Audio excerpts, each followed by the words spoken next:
নাতিরা ধরছে, তাকে পেটে খিদে লাগছে, কি খাওয়ান দেবো? তাকে জন্য আমি ডিম স্টিক বানাবো। তোমরা ডিমের স্টিক খাবা? এবার ডিমগুলো ভাঙিয়ে নেবো। এবার ডিমটা মিক্স করে নেবো।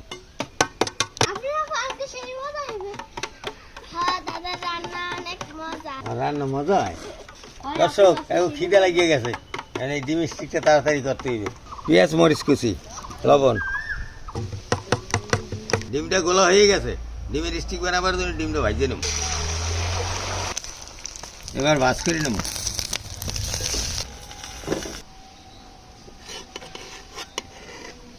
ডিম ভাজা হয়ে গেছে, আমি পিস করে নেব।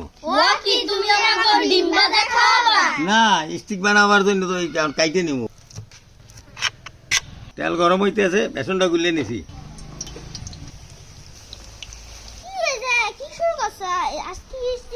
হইব তো, এই যে হইতেছে। এখন কাঁচাও নেই, তুমি কাঁচা খাবা না? ডিমের স্টিক হয়ে গেছে, এখন উঠেই ফেলাই। নাতিদের প্রিয় খাবার ডিম স্টিক হয়ে গেছে। বিসমিল্লাহ। সেই মজা হয়েছে।